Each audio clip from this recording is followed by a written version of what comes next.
자, 오늘 함께 읽은 말씀을 통해서 한번 따라해 보실까요? 진실한 언어를 가지라. 네, 지난주 거짓의 언어를 버리라와 쌍을 이루는 말씀인데요. 자, 요즘에 우리는 SNS라고 하는 거, 소셜 네트워킹, 그 서비스, 사회 관계망, 이 서비스가 아주 활발하게 이용되어지는 그런 시대를 살고 있습니다. 그래서 트위터나 페이스북에서 막 실시간 자신의 감정 상태는 이모티콘으로 막 알리고 그렇게 하죠. 보면은 미국의 이 클린턴이 아니죠, 트럼프 대통령이 트위터 정치로 유명합니다. 그러니까 그래서 득을 보는 경우도 있지만 손해 보는 경우도 참 많아요. 유명인들, 연예인들, 정치인들이 그때마다 이제 요즘에는 어디 기자회견을 할 필요가 없어요. 자기 SNS 계정에 글을 올리면 한순간에 몇십만이 그걸 다 보게 되기 때문에 옛날과 같은 이제 기자회견 방식을 굳이 하지 않아도 소통이 가능한 그런 세상을 우리가 살고 있습니다. 근데 그만큼 소통이 쉬워졌다라고 하는 건 반대로 소통을 잘하지 못할 경우엔 큰 낭패를 보게 되는 문제가 속출한다 하는 걸 보여주고 있어요. 그래서 얼마나 많은 유명인들이 자기가 쓴 이 말 때문에 그게 올무가 되고 덫이 되어서 엄청난 피해를 겪게 되는 일들을 우리가 자주 보는 거죠. 그러니까 이 말이라고 하는 건요, 그 위력이 얼마나 강력한가를 실제로 자신이 경험해 보기 전까지는 모르는 거예요. 내뱉기는 쉬운 게 말이지만 뱉은 말은 주워 담기는 매우 어려운 거죠. 말의 위력은 하나님을 닮아 창조적인 언어가 말의 위력이 되는 경우는 참 좋습니다만, 이 마귀의 언어는 파괴의 언어예요. 이간질을 시키는 언어고 무너뜨리는 언어예요. 근데 하나님을 닮지 않고 인간이 마귀를 닮아가게 되면 자신의 사용하는 말 때문에 자신이 무너지고 관계가 깨어지고 사회를 병들게 만드는 그런 일의 앞잡이가 될 수도 있다는 걸 우리가 보게 되는 거죠. 자, 우리 지난 시간 금요 철학 때 그 문제를 살폈어요. 거짓의 언어. 이 에덴 동산에 일어난 가장 비극적인 사건, 원죄 현장에 무엇이 있었는지 보았죠? 옛 뱀으로 등장한 마귀의 주특기가 거짓말인데, 거짓의 언어로 인하여 하와가 미혹당하는 그런 문제를 우리가 본 거죠. 독사의 독처럼 아주 치명적인 마귀의 그 거짓에 물리니까 이내 그 거짓의 바이러스가 하와를 감염시켜서 믿음으로 굳게 지켜야 했던 하나님의 말씀을 하와조차도 곡해하죠. 그래서 아담과 맺으신 그 신실한 언약을 약화시켜서 반드시 먹으면 죽으리라 하셨건만 죽을까 하노라. 그러니까 마귀가 대번에 뭐라고 말해요? 너희 반드시 죽지 아니하리라. 그래서 결국 따먹은 거예요. 보암직하고 먹음직하고 지혜롭게 할 만큼 탐스럽게도 한 그 나무의 열매에 매혹되어서 해서는 안 돼. 그래서 금단의 열매라 그런 그 금단의 열매를 먹게 된 것이죠. 우리는 이 뼈아픈 역사를 되새겨 보아야 됩니다. 왜냐하면 이게 계속 반복되어지는 것이 인간의 실패거든요. 왜냐하면 마귀는 본성이 변하지 않잖아요. 마귀의 본성은 여전히 거짓말하는 자예요. 거짓의 아비예요. 우리에게 찾아올 때 광명의 천사의 모습으로 온들 마귀의 본질은 변하지 않아요. 속이기 위해서 오는 거고 성도들을 넘어뜨리기 위해서 온다는 거죠. 근데 마귀가 올 때 나 마귀다라고 이렇게 정정당당하게 말하는 거, 그것마저도 숨겨요. 그래서 하나님의 이름으로 와요. 하나님의 말씀을 가지고 와요. 마귀도 오늘날 그 마귀적인 가장 심각한 종교의 사기가 바로 이단의 현상이라 그랬죠. 왜 이단에 미혹되느냐? 이단도 다 하나님의 이름을 말하고 예수의 이름을 말하고 성경을 가지고 말한단 말이에요. 그런 이것을 제대로 분별해내지 않으면 완전한 거짓말의 문제뿐만 아니라 반쪽짜리 진실로 인하여 우리가 결국에는 수렁에 빠지게 되는 게 오늘날 우리 가운데 일어나는 심각한 폐해라고 하는 거죠. 시편의 이 말씀은 그래서 우리의 마음에 새겨두어야 합니다. 같이 한번 읽어볼까요? 내가 주께 범죄하지 아니하려 하여 주의 말씀을 내 마음에 두었나이다. 주의 말씀을 내 마음판에 새겨 놓았다는 뜻이에요. 그러니까 여러분, 말씀은 해석되기 이전에 그 말씀 자체로서 의미가 있는 거예요. 믿으시기 바랍니다. 그러니까 우리는 자꾸 새로운 말씀에 이게 귀를 기울이려고 하는 어리석음이 있어요. 그래서 누군가 아주 참신하게 말씀을 풀어준다더라 하면 거기에 귀를 기울이는데, 아니, 성경보다 더 좋은 말씀이 어디 있어요? 인간의 설교가 아무리 명설교가가 있다 하더라도 성경보다 더 성경답게 말할 수 있겠습니까? 없어요. 근데 성도들에게 이 말씀이 주어지면 이 말씀이 우리 가운데 더해지거나 빼지거나 굴절되거나 왜곡되지 않고 말씀 그 자체로 우리 마음판에 새겨 넣는 게 이단에 물들지 않게 되는 가장 좋은 방법입니다. 근데 자꾸 누가 떠먹여주는 음식에만 길들여지게 되면요, 이 말씀을 우리가 손에 쥐고도 자꾸 누구한테 읽어달라 그러고 이거 풀어달라 그러고 그러는 거예요. 여러분, 말씀에 위력이 있습니다. 해석되기 이전 말씀 그 자체가 우리의 영혼에 스며들 때 우리의 인생을 송두리째 바꾸고도 남을 하나님의 능력이 바로 이 말씀에 있는 줄 믿습니다. 거짓의 언어, 이것이 하나의 바이러스라면 이제 이 말씀을 통해서 우리는 진실의 언어라고 하는 백신을 필요로 하는데, 과연 무엇이 진실의 언어인지, 그리고 어떻게 우리가 그 진실한 언어를 통해서 성도답게 교회답게 살아갈 수 있을까 하는 것을 이제 이 말씀을 통해 살펴보겠습니다. 17절 말씀 다시 한번 읽어볼까요? 진리를 말하는 자는 의를 나타내어도 거짓 증인은 속이는 말을 하느니라. 영어 성경을 보면 이게 딱 대조가 되어 있어요. 진실한 증인, 반대로 거짓 증인. 그러니까 지금 이 잠언은요, 법정에 출두한 증인들의 경우를 두 가지로 딱 대조시켜주고 있는 거예요. 한 사람은 믿을 만한 증인이고 한 사람은 믿지 못할 증인으로 이렇게 딱 비교를 해주고 있는 거죠. 자, 우리가 야고보서를 틈틈이 이 언어에 대한 부분을 살피면서 같이 나누었을 때, 야고보서가 강조하는 경건 생활의 중심에 무엇이 있었습니까? 언어 생활이 있었어요. 근데 우리가 잠언을 지금 읽잖아요. 잠언은 그야말로 지혜가 뚝뚝 떨어지는 말씀이거든요. 근데 이 잠언이 가르치는 지혜의 핵심에도 무엇이 있느냐? 말의 지혜가 있습니다. 말의 지혜가. 그러니까 잠언이나 야고보서나 결국 성도들의 경건 생활 안에 무엇이 중요한지는 너무나 분명한 거예요. 언어 생활. 슬기로운 언어 생활을 잘 하는 것이 성도다운 삶이 되는 줄 믿습니다. 근데 이것이 그 원리는 단순해요. 말은 자주 함으로써 빛나는 게 아니라 말은 아낌으로써 빛납니다. 말을 자주 하면 자주 할수록 값어치는 오히려 떨어집니다. 고로 말을 아끼는 것이 지혜고 절제하는 것이 경건이라, 그리고 경우에 합당한 말을 하는 것이 참된 지혜와 명철이라고 잠언은 가르쳐 주는 거예요. 잠언을 여러분 읽어보시면 곳곳에서 언어에 대한 문제를 많이 다룬다는 걸 우리가 알 수 있어요. 이 말씀 같이 한번 읽어보죠. 말이 많으면 허물을 면하기 어려우나 그 입술을 제어하는 자는 지혜가 있느니라. 그러니까 말 많이 할수록 실수 안 하기가 어려운 거예요. 왜냐, 우리는 오류투성이거든요. 인간은 내가 한 말 내가 잘 지킵니까? 못해요. 그러니까 맹세하지 말아라 성경에서 왜 그걸 가르쳐줍니까? 인간이 오류적인 문제가 있는데 자꾸 지키지도 못할 남발하지 말라 이런 이야기예요. 조심 또 조심해야 되는 게 말이라 하는 걸 강조하고 있는 거죠.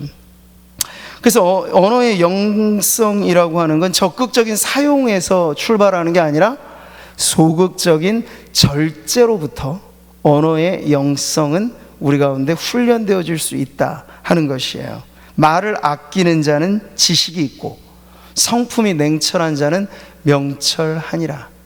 그러니까 말만 우리가 아낄 줄 알아도 그 사람의 가치가 떨어지는 게 아니라 더 올라간다 하는 걸 지금 잠언은 가르쳐주고 있는 거예요. 근데 여러분, 우리가 지금 관찰하고 살아가는 세상은 잠언의 지혜와는 정반대죠. 얼마나 요즘 사람들이 말이 많은지 몰라. 근데 그 언어 자체가 파괴된 언어를 많이 쓰죠. 정갈하고 아주 완성된 언어를 쓰기보다 우리 어린 자녀들로 갈수록 깨어진 언어들이 너무나 신조어들이 많아지는 것도 문제. 이제 옛날에는 국어 사전을 가지고 이 말이 맞느냐 틀리느냐를 평가했는데 지금은 아니에요. 이게 유행하는 언어냐 아니냐를 가지고 이 말의 가치를 점수 매긴다 그러는 거예요. 그러니까 이 세상의 평가 기준이 완전히 바뀌어지고 있다는 걸 알 수 있죠. 그러니까 무분별한 말이 너무 많고 의도적인 거짓이 난무합니다. 보이스피싱 이런 게 뭐예요? 의도적으로 속여서 금품을 갈취해 가려고 하는 사기 행각이잖아요. 이런 게 갈수록 최첨단화 되어지고 있어요. 거짓의 사람들이 활보합니다. 그러다 보니 이 사회 자체가 거짓의 사회로 병들어가게 되는 거죠. 사회가 그러다 보니 서로 신뢰를 기반으로 한 신용사회가 아니라 불신의 사회가 만들어지는 거예요. 이런 사회 안에서는요, 처세에 능하다는 게 뭘까요? 권모술수를 통해서라도 목적하는 바를 달성하는 사람이 세상을 잘 살아가는 사람이라 인정되는 거예요. 소위 이런 걸 마키아벨리즘이라고도 표현하는데, 목적을 위해서라면 수단은 어찌된든 상관없다, 이런 주의로 가게 되는 거예요. 그러니까 속여서라도 내가 원하고자 하는 것을 얻으면 그 사람이 잘 사는 사람이다, 이렇게 세상이 말해요. 그러니까 우리는 출처 여부와 상관없이 세 사람만 모이면 없던 호랑이도 만들어낸다고 하잖아요. 그런 것처럼 가짜 뉴스, 요즘에 얼마나 많은 곳곳에서 음모론이 판을 치는지 몰라요. 우리는 투명하게 있는 것 자체로 평가하기보다도 이미 오래전부터 이것은 이런 음모가 있어, 저런 음모가 있어, 그래서 캐캐묵은 음모를 가지고 모든 사물을 평가하고 판단하려고 하다 보니까 정정당당 시시비비가 가려지지가 않는 거예요. 그러니까 아무리 맞다 그래도 그건 이면에 뭔가 문제가 있을 거라고까지 꼬아놓으면요, 어느 것도 믿을 만한 것이 없어져 버리게 되는 거죠. 자, 오늘 잠언은요, 그래서 이렇게 이 말의 신빙성의 문제, 진실의 언어, 거짓의 언어가 특별히 더 중요하게 요구되어지는 법정의 예를 지금 들고 있는 거예요. 우리나라 형법 제 152조를 보면요, 위증, 모해 위증에 대한 법 규정을 이렇게 말합니다. 법률에 의하여 선서한 증인이 허위 진술을 할 때는 5년 이하의 징역에 또는 1,000만 원 이하의 벌금에 처한다. 이런 법 규정이 아주 분명히 있어요. 그래서 법정의 증인으로 출두하게 되면 또 법의 형사소송법에 따라서 선서를 하죠. 증인 선서. 나는 양심에 따라 숨김과 보탬이 없이 사실 그대로 말하고 만일 거짓말이 있으면 위증의 벌을 받기로 맹세합니다. 모든 법정에 출두한 증인들은 이 선서부터 하고 시작해요. 근데 현실은 어떨까요?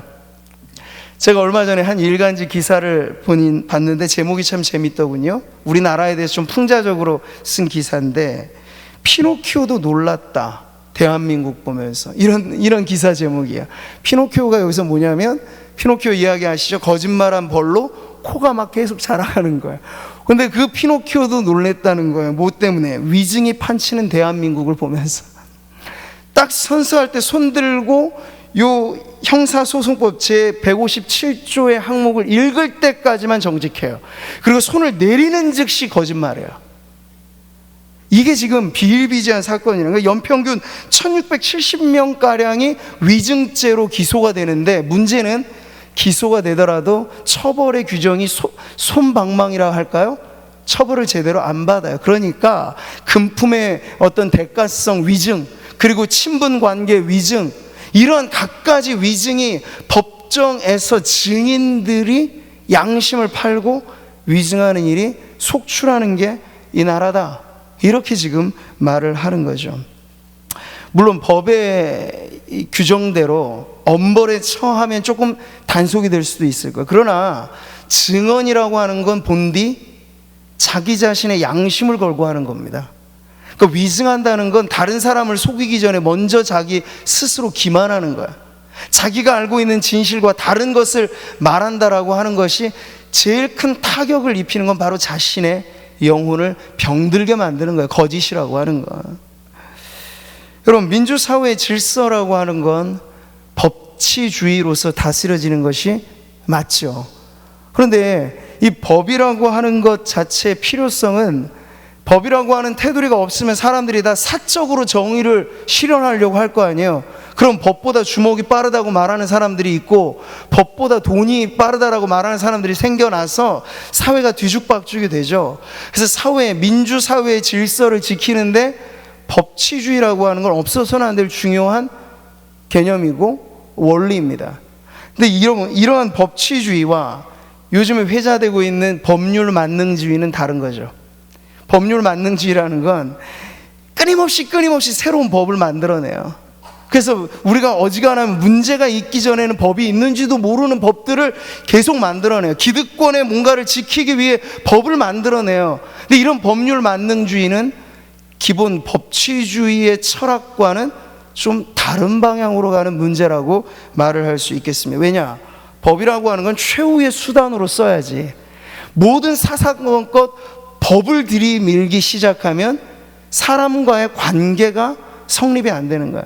그러니까 법정으로 가기 전에 사실 개개인의 갈등이나 집단 간의 갈등이 서로 합의에 의해서, 협의에 의해서, 협상에 의해서 해결되는 게 법정까지 가서 시시비비를 가리는 것보다 훨씬 더 성숙한 사회의 모습인데, 이런 사회를 만들어가려 하지 않고 계속해서 신종법을 만드는, 국민들은 그 법이 있는지조차도 모르는 법들을 계속 만들어가는 이 법률 만능주의는 근본 법치주의와 똑같이 취급될 수 없는 문제라고 할 수 있는 거죠. 근데 왜 이런 법의 가짓수가 늘어갈까요? 저는 그걸 지금 살펴보는 거예요. 이 사회가 말 하나로만 신용이 이루어지는 사회라면 법은 가짓수가 많아질 이유가 없어요. 근데 말이 신용이 떨어지게 되니까 이제 갖가지 안전장치에 더해서 이제 그걸 억압하거나 혹은 다스리기 위해서 법이 가지각색의 법들이 만들어질 수밖에 없는 사회가 되어져 버렸기 때문이라 하는 거죠. 근데 하나님이 다스리시는 하나님의 나라는 이 세상과는 사뭇 다르게 그 법의 질서가 매우 단순 명료한 나라입니다. 그걸 우리가 어디서 알 수 있죠? 십계명이라고 한 하나님이 직접 써주신 두 돌판에 그게 나와져 있어요. 물론 우리가 율법이라고 하는 건 더 많은 종류의 법에 도덕법, 시민법, 의식법 이런 것들의 법이 있지만 하나님께서 직접 써주신 법규는 십계명으로 끝이었어요. 이게 뭘 보여줍니까? 하나님이 새겨 넣어주신 십계명만 제대로 지켜져도 될 거라고 하나님 말씀을 하신 거예요. 근데 십계명에서 제대로 이거 준수되어지지 않으면 세부 조항이 필요한 거죠. 또 세부 조항이 필요한 거예요. 그러니까 법이 또 다른 법을 낳고 또 다른 법을 낳고 원칙이 세칙을 만들고 세칙이 규례를 만드는 이유는 그게 안 지켜지기 때문에 계속 덧붙여지는 현상이 일어난다고 볼 수 있어요. 근데 10계명, 이 10가지 계명만 우리가 제대로 지켜, 하나님과의 관계에서 우리의 도리, 그리고 이웃과의 관계에서 우리의 도리를 제대로만 지켜 살아가게 된다면, 아니 10가지도 많다고 주님은 말씀하실 거예요. 10계명을 압축해 보세요. 딱 두 가지가 나온 거예요. 하나님을 사랑해라, 그리고 이웃을 내 몸과 같이 사랑해라. 결국 십계명이라고 하는 것도 완전히 하나로 축약되면 사랑하면 되는 법이 바로 십계명인 줄 믿으시기 바랍니다. 아니, 이 사회가 만약 법을 기준으로 하지 않고 이웃을 내 피부치처럼 사랑한다고 해보세요. 그러면 이웃한테 해를 가하려고 작심을 하겠습니까? 사기치려고 내 가족을 하기야 요즘에는 형제지간에도 금전 문제로 사기 당하는 경우도 많이 생기는 걸 보면 이것도 믿을 수는 없겠습니다만, 근데 어쨌든 기본적으로 내가 사랑하는 사람에게 해를 가하려고 하지는 않을 거예요. 그러니까 사랑은 율법의 완성이라고 하는 말씀이 그대로 먼저 하나님 나라를 살아가는 우리 성도들 안에서 저는 실천되어진다면, 교회가 세상에 있음으로 인해서 마치 교회는 정화조 역할을 하는 거예요. 이 구정물로 가득한 거짓의 언어, 오염된 언어로 가득한 이 세상에 교회가 딱 존재하는 것 자체로 정화시키는 기능을 교회가 한다는 것이죠. 이게 바로 빛된 교회고 소금된 교회의 사명인 줄 믿습니다. 그래서 제9계명에도 이 거짓에 대한 문제가 나오잖아요. 내 이웃에 대하여 거짓 증언하지 말라. 그러니까 이웃을 사랑하면 거짓말을 통해서 그에게 해코지하거나 그를 난처하게 만들지 않을 거라고 하는 거예요. 사랑한다면 말이죠. 근데 근본이 사랑이 이 세상을 다스리는 원리와 원칙이 되지 않다 보니까 자꾸 세상엔 법이요, 무고죄도 많아져요. 우리나라 고소고발 건수가 일본에 비하면 55배나 달한다라고 하는 그 통계가 있어요. 실제로 엄청나게 사실 차이가 많은 게 현실입니다. 우리는 뭐든지 조그만 것도 부풀려서 이걸 법원에 가서 뭔가 고소하고 그걸로 상대방에게 뭔가 모욕을 준다거나 혹은 뭔가를 되갚아 주려고 하는 그러한 지금 심리가 사회 안에 팽배해져 가고 있다는 거예요. 자, 이러한 때 오늘 잠언의 말씀은 성도들로서 정화의 기능을 담당하는 성도들은 이렇게 상대방을 찌르고 죽이는 말이 아니라 살리는 말, 그 진실의 언어를 우리의 입에 담아 두어야 한다는 걸 가르쳐 주는 거예요. 18절의 말씀 같이 한번 읽어보죠. 칼로 찌름같이 함부로 말하는 자가 있거니와 지혜로운 자의 혀는 양약과 같으니라. 자, 앞서 법원의 법정 증인의 예가 진실과 거짓으로 딱 갈려진다면 그 사람들이 말하는 언어는 또 이렇게 구분되어지는 거예요. 거짓 증인의 말은 죽이는 말이요, 진실한 증인의 말은 살리는 말이라. 이렇게 구분을 짓는 거죠. 거짓말이란 쉽게 말하면 분별 없는 막말이라고 할 수 있겠어요. 막말은 앞뒤를 재지 않고 그저 나오는 말이죠. 근데 이 말이 바로 보이지 않는 흉기라는 거야. 찌르고 베고.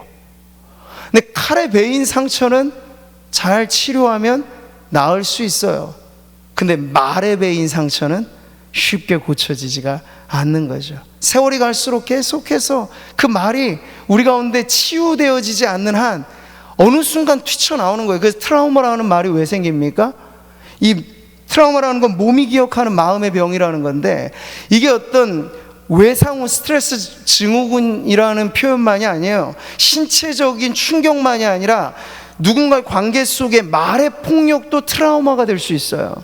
그래서 우리가 보면 요즘에 학폭 얘기가 왜 요즘에 많이 나옵니까?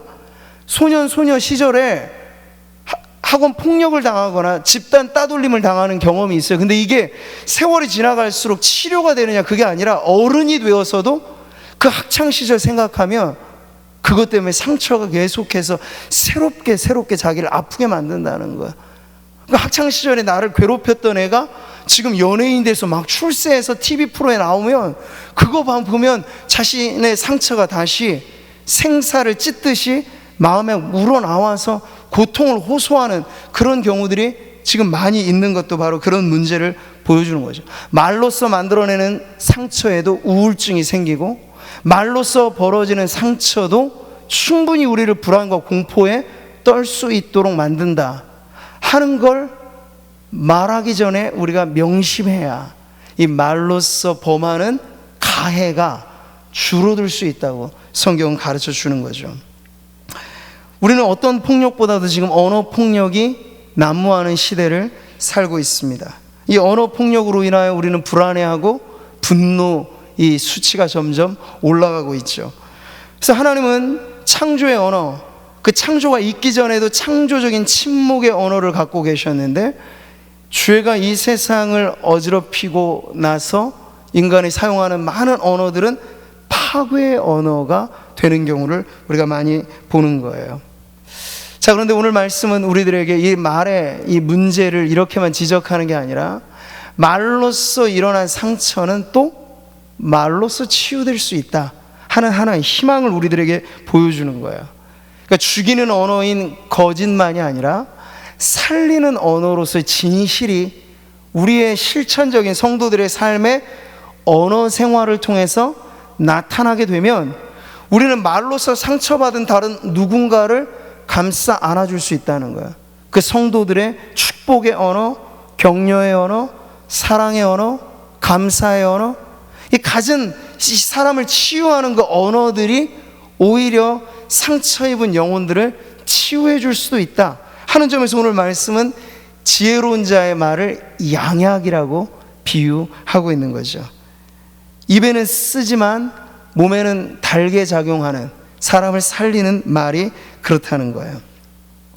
죽고 사는 것이 혀의 힘에 달렸나니, 잠언의 말씀이죠. 혀를 쓰기 좋아하는 자는 혀의 열매를 먹으리라.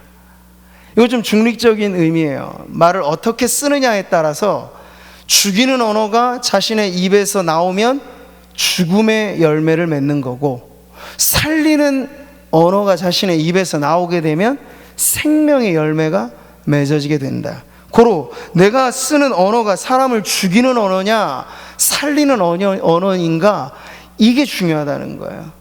어떤 권세를 우리가 발휘하는가. 목회 상담학을 가르치는 폴 트랩이라고 하는 분이 있어요. 그는 성숙한 크리스천의 언어 습관을 위해서 영혼을 살리는 말, 영혼을 죽이는 말이라는 책을 썼는데요, 거기 보면 말로 빚어진 많은 문제들을 해결하는 마스터 키를 복음으로 잡습니다. 여기서 말하는 복음이라고 하는 건 기독교 세계관의 중요한 맥락으로 창조, 타락, 구속이에요. 그러니까 창조 시에 문제가 되지 않았던 언어와 타락으로 인해서 오염된 언어, 근데 그것이 우리가 그리스도를 만나고 그리스도로 변화되게 되면 오염된 언어도 치유될 수 있다. 그리고 더 나아가 세상을 살리는 언어로 그리스도인의 언어가 축복이 될 수 있다 하는 걸 이렇게 강조하죠.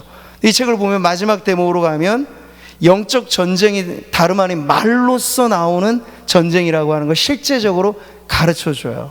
그러면서 그리스도인들은 언어 생활에 있어서 이것이 그저 사람들에게 귀에만 들리는 말이 아니라 그 사람의 영혼에 어떤 영향을 일으키는 언어가 될 수 있다는 걸 명심해서 말하기 전에 이것을 알아야 된다는 거예요. 어떤 것? 첫 번째, 말은 파괴력을 가지고 있다.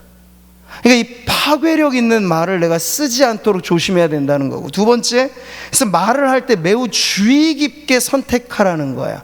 어떤 언어를 내가 쓸지조차도 주의 깊게 살피라는 거죠. 그리고 세 번째, 말을 하는 모든 목적을 사랑으로 섬기기 위해서 이 언어를 사용해라 라고 이렇게 가르쳐주고 있어요. 그래서 맨 마지막에 그런 언어가 뭐냐 물을 때 7가지 언어들을 가르쳐주는데 한번 따라해 보시죠. 진리의 말, 사랑의 말, 신중한 말, 은혜의 말, 용서의 말, 축복의 말, 감사의 말.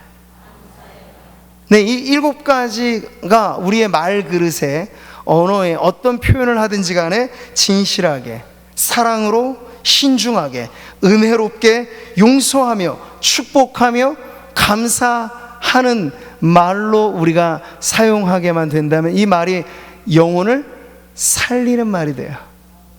치료하는 말이 돼요. 싸매는 말이 돼요. 화평케 하는 말이 돼요. 할렐루야. 우리가 무언가 대단한 업적을 통해서 세상을 바꿔갈 거라 생각하지 마십시오. 오히려 우리는 일상적인 이러한 관계적인 삶에서 우리가 하다못해 SNS로 말을 주고받을 때조차도 그리스도인들이 계속해서 뭔가 이 세상의 뉴스거리들만 퍼다 나르는 역할을 해야 되겠습니까? SNS 안에서도 사랑의 말을 하세요. 복음을 전하세요.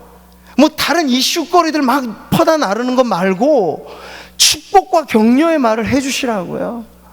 가만히 내가 기도하는데 어떤 성도가 떠올랐어요. 그러면 괜히 떠오르게 한 게 아니고 하나님이 그분에게 격려의 말을 좀 해줘라, 칭찬의 말을 좀 해줘라, 기도의 말을 해줘라, 이렇게 떠오르게 하신 줄 믿고 그렇게 활용을 하시라는 말이에요. 할렐루야. 어렵지 않습니다. 돈이 드는 게 아니고 무슨 대단한 기술이 필요한 것도 아니에요. 그럼 아주 단순하지만 우리가 진실하고 사랑하며 신중하게, 그리고 은혜롭게 용서하고 축복하고 감사하는 말로써 우리의 언어를 가꾸려고 애를 쓴다면 우리의 언어가 영혼을 살리고 교회를 세우고 세상을 바꾸는 언어로 쓰여지게 될 줄 믿습니다. 진실은 당장에 여러분 묻혀질 수 있을지는 몰라도 결국 진실은 드러납니다. 여러분, 황금을 땅속에 묻어놓는다고 황금의 가치가 바뀔까요? 아니죠. 결국 드러나면 그 값어치는 언제나 나오는 거예요. 진실이 바로 그렇습니다. 그러니까 당장 내가 억울한 일을 당한다 하더라도 여러분, 진실을 폄훼하거나 진실을 훼손시켜서 내 이 위험을 모면하려고 하지 마세요. 내가 당장에 손해를 보더라도 진실의 언어가 손상당하지 않도록 하는 것이 성도들이 세상 가운데 지켜내야 할 우리의 신앙의 몫인 겁니다. 사람은 그 입의 대답으로 말미암아 기쁨을 얻나니 때에 맞는 말이 얼마나 아름다운고. 진실의 언어는요, 언제나 이런 가치를 가지고 있다고 가르쳐주고 있는 거예요. 근데 반대로 거짓의 언어는 어떨까요? 자, 한번 오늘 말씀 19절을 같이 한번 읽어보겠습니다. 진실한 입술은 영원히 보존되거니와 거짓 혀는 잠시 동안만 있을 뿐이니라. 진실은 반드시 드러난다는 특징이 있는가 하면 거짓 역시도 결국에는 드러나게 되어 있다는 하나님이 정해주신 원칙에서 벗어나지 않습니다. 시간의 문제가 조금 있을 뿐이에요. 그렇지만 우리가 당장 거짓으로 인하여 억울함을 당한다 하더라도 우리 자신의 진실이 왜곡되지 않도록 지킬 수만 있다면 거짓은 이내 오래가지 않고 폐기 처분됩니다. 그러나 진실은 하나님께서 보석같이 빛나도록 지켜주신다는 그것을 성도들은 믿어야 하겠습니다. 진실이 가치 있는 언어다라고 하는 믿음이 있어야 우리가 당장의 손해가 좀 있더라도 진실하려고 애를 쓸 것이기 때문이죠. 사랑하는 성도 여러분, 죄로 인하여 우리는 아직도 조금은 헝클어진 내면 세계를 갖고 있어요. 그래서 신앙생활 한다는 것, 경건생활 한다는 것, 신앙의 훈련을 받는다는 것, 이 헝클어진 내면 세계를 질서 있게 회복시켜 간다고 하는 것인데, 이걸 우리가 지난주 이번 주와 함께 살펴본 거짓의 언어와 진실의 언어로 이것을 살펴본다면 아직 죄가 우리 안에 영향력 있게 활동할 때 우리 내면에는 거짓의 언어가 아직 창고에 많이 쌓여 있다는 걸 부인할 수 없어요. 그러니까 먼저 이걸 비워내는 것이 필요한 문제죠. 그리고 이 창고가 좀 깨끗이 소재되면 이 안에 진실한 언어들을 쌓아나가는 것이죠. 그래서 말하는 훈련을 먼저 배울 것이 아니라 듣는 훈련을 먼저 배우는 게 중요하다는 거예요. 두 마디 말을 할 걸 한 마디로 줄이는 훈련을 해보십시오. 10마디로 할 걸 좀 5마디로 줄여가는, 어쨌든지 간에 이 말을 늘리기보다는 줄이는 것에 우리가 경건의 훈련을 쌓아나가게 되면 말로써 빚어지는 실수를 줄여가고, 그리고 말로써 빚어지게 되는 이 거짓의 문제를 우리가 단속할 수 있는 그러한 훈련을 해나갈 수 있을 거예요. 자, 이렇게 우리가 내면 세계의 질서를 진실의 언어로서 다잡아가게 되면 이전까지 우리는 말로 누군가에게 해를 입힌 언어의 폭력자였을지 모르겠는데 성도가 되고 변화가 되면 그 사람이 어떻게 바뀔까요? 언어의 축복자로 변하게 될 것입니다. 성경에 아주 좋은 예가 있잖아요. 야곱이 그래요. 야곱은 인생 초반에 그는 복에 집착한 인물이었잖아요. 그래서 복을 얻기 위해서 거짓의 언어를 서슴없이 형도 속였고 아비도 속였어요. 이게 바로 야곱의 인생의 초년 시절의 모습이죠. 근데 하나님을 만나고 이름이 이스라엘로 개명되면서 인생이 점점 성화되어지고 나자 야곱의 인생 말년은 완전히 바뀌어지게 돼요. 그래서 만나는 사람들마다 오히려 그의 말로서 축복을 선사하죠. 애굽의 대왕 바로를 만난 장면에서도 야곱이 어떻게? 바로를 축복하잖아요. 들어가면 축복하고 나오면서 축복하고. 여러분, 야곱의 생은 무엇으로 종결됩니까? 그 자식들에 대한 축복의 기도로 끝나요. 이게 지금 야곱의 인생이 우리들에게 보여주는 아주 모범적인 인생이죠. 우리의 인생의 처음은 집착하듯 내가 복을 얻기 위해 애썼다면 이제 성도들로 살아가면서 인생의 중반을 지나고 인생에 점점 천국이 우리에게 더 가까워질수록 우리의 인생을 정리해야 할 텐데 무엇으로 정리해야 됩니까? 축복하는 언어로 우리의 인생이 바뀌어져야 될 줄 믿습니다. 성도들이 할 수 있는 마지막 유언이 뭘까요? 야, 내가 못 받아낸 저 빚을 꼭 받아내거라. 이런 게 유언이 되면 조금 난처할 거고요. 내가 너희를 축복한 것처럼 너희도 복된 인생을 살거라. 이렇게 자녀들이 모인 자리에서 엄마 아버지의 마지막 유언이 축복이 되는 여러분의 인생을 꿈꾸시기를 바랍니다. 그게 바로 야곱과 같은 인생이고, 예수님의 십자가에서 마지막 말씀도 용서의 말씀이잖아요. 축복의 말씀이잖아요. 이렇게 우리의 인생이 점점 거룩해지는 이 과정으로 나아갈 때 우리의 언어가, 거룩은 추상적인 개념이 아닙니다. 아주 구체적이고 실체적인 부분이죠. 우리의 언어가 거룩해지는 변화가 일어나기를 바랍니다. 우리 시편의 이 말씀 같이 읽어볼까요? 여호와의 교훈은 정직하여 마음을 기쁘게 하고 여호와의 계명은 순결하여 눈을 밝게 하시도다. 여기 보면 이 시인이 하나님의 언어가 정직한 언어, 그리고 하나님의 언어가 순결한 언어라고 말씀을 하면서 이 뒤에 가다 보면 이 말씀으로 인하여 자신을 지켜내는 것을 경건의 제1원칙으로 삼는 걸 알 수 있습니다. 여러분, 우리가 언어의 축복자로 되는 비결은 우리의 몸도 우리가 먹는 것에 영향을 받잖아요. 채식을 좋아하는 사람과 육식을 좋아하는 사람은 몸에 차이가 있을 수밖에 없어요. 균형 잡힌 식단을 유지하는 사람이랑 이 편식에 치우친 식단에 길들여지는 것에 몸이 영향을 받는다고요. 근데 몸만 그럴까요? 우리의 영혼, 우리의 정신도 마찬가지예요. 우리가 무슨 말을 잘 듣는지를 한번 생각해 보세요. 많이 듣는 그 말이 결국엔 내 입에서 나오는 말이 된다는 걸 우리가 알게 돼요. 월화수목금토 이 세상에 우리가 주일의 가치를 요즘에 계속해서 다시 재발견하는 걸 주일에 설교로 제가 강조를 하고 있는데, 월화수목금토, 아니 우리는 열린 SNS, 유튜브 혹은 온라인의 세계까지를 지금 살고 있으니까 동시간대 엄청나게 쏟아지는 세상의 말들의 홍수 속에 우리가 거의 파묻히다시피 하며 와요. 근데 그 오염된 언어들의 진창에 뒹굴다가 정제된 언어, 진실의 언어, 정결한 언어, 하나님의 언어를 우리가 듣는데 우리의 귀가 얼마나 열려 있는지를 한번 수치적으로 비교해 보세요. 얼마나 우리가 오염된 언어에 우리의 귀가 많이 열려지는지를 아마 놀랄 만큼 그 비교를 알게 될 겁니다. 근데 잊지 마세요. 먹은 것이 나옵니다.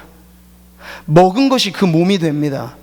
우리가 무엇을 많이 듣느냐가 결국 내 입 밖에 나오는 말이 된다는 걸 잊지 마세요. 그럼 여러분, 언어의 폭력자가 되지 않고 언어의 축복자가 되는 빠른 길을 가르쳐 드리죠. 듣는 것으로서 오늘 시인이 말한 것처럼 순결한 언어, 정결한 언어, 진실한 언어, 살리는 언어, 그게 모두가 다 하나님의 말씀에 담겨 있는 언어인 줄 믿습니다. 하나님의 말씀으로 여러분 귀가 정화되도록 하세요. 성경 통독 눈으로만 읽지 마시고 소리내어 읽어보세요. 소리내어 읽을 때 내 귀가 그 소리를 듣잖아요. 온통 세상의 거짓말만 듣고 남 모해하는 말만 듣고 욕지거리만 듣고, 그러면 나중에 툭 튀어나온 말이 그 말들이 됐는데, 우리가 훈련시키기를 우리의 귀가 하나님의 정제된 언어, 진실의 언어, 거짓이 없는 언어를 계속 듣도록 훈련시키면 유사시에 무슨 말이 튀어나오겠습니까? 듣던 말이 나오게 될 것입니다. 그렇게 될 정도로 여러분 하나님의 말씀을 탐독하시고 묵상하시고 마음판에 새겨놓도록 암송하시기를 바랍니다. 그게 가장 빠르고 가장 좋은 길이에요. 이렇게 성도 한 사람 한 사람이 하나님의 말씀으로 정화되어지고 우리의 언어 생활에 진실이 값어치 있게 담겨지게 되면 그 한 성도 한 성도들이 모인 교회가 어떤 교회가 될까요? 축복의 공동체가 될 것입니다. 사랑하는 성도 여러분, 우리 구미상무교회를 향한 우리의 꿈은 세상에서 뭔가 거창해지는 이런 건 꿈꾸지 마세요. 그런데 하나님 나라에 가면 규명될 것이고, 더 중요한 건 이 땅에 존재하는 동안 하나님 우리 구미상무교회가 축복의 공동체가 되기를 바랍니다. 상처받은 사람, 투성인 이 사람들이 교회에 올 때, 아니 교회의 안도 세상과 크게 다르지 않구나 라고 맛보면 절망하는 거예요. 그래서 빠져나가는 거죠. 전도를 해서 열심히 교회에 불러들여요. 근데 뒷문도 열려있어요. 요즘에 교회들은 뒷문에 빠져나가는 건 대부분 교회에서 선포되는 복음 때문에 실망하지 않습니다. 복음에 흥분해서 야 여기는 뭔가 다르겠구나 왔는데, 가만히 귀 기울여보니 성도들이 두세 사람 모여서 하는 이야기들은 공식적으로 듣는 말과는 사뭇 다른 말들이 들려지게 되는 걸 깨달을 때, 세상은 교회도 우리와 별로 다르지 않구나 깨닫고 뒷문으로 빠져나가게 되는 거죠. 사랑하는 성도 여러분, 예수님의 마지막 제사장으로서의 기도가 이것이었습니다. 그들을 진리로 거룩하게 하옵소서. 아버지의 말씀은 진리니이다. 교회가 거룩해지는 비결은 바로 진실의 언어로서 하나님의 말씀이 공식적인 예배 현장에서 하나님 말씀 아닌 것이 나오기는 어렵겠죠. 이 단위에서 대표 기도할 때 제대로 되지 않는 언어를 구사하기란 어렵겠죠. 근데 중요한 건요, 두세 사람이 모인 자리에선 과연 어떠냐가 더 중요한 거예요. 근데 보십시오, 두세 사람이 내 이름으로 모인 곳에는 나도 그들 중에 있느니라. 예수님은 공적 예배에만 임재하시는 분이 아니시고, 성도들이 모인 335 모여있는 그 모임의 자리에도 예수님은 보고 계시고 듣고 계시다는 의식을 우리가 잊지 않으면 어떻게 그 사적인 모임이라고 하는 곳에서 거짓의 언어가 아무렇지도 않게 양산될 수 있도록 하겠습니까? 하나님의 임재 의식을 예배 순간에만 경험하는 게 우리의 문제라고 하면 문제인 거예요. 그러나 살아계신 주님, 무소부재하신 주님은 두세 사람이 모인 그 자리에서, 아니 골방의 문을 걸어 잠그고 나 혼자 축 무심코 던지는 독백도 주님이 들으세요.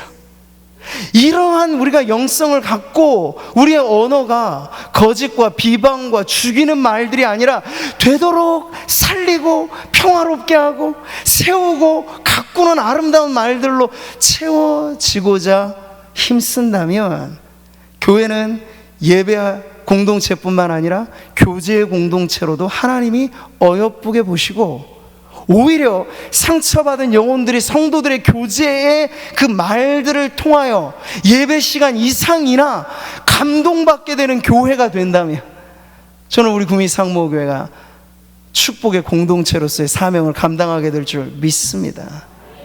따라해 보십시오. 진실한 언어를 내 입에 채우소서. 오늘 우리가 그런 기도로 주님 앞에 나아가기를 바랍니다.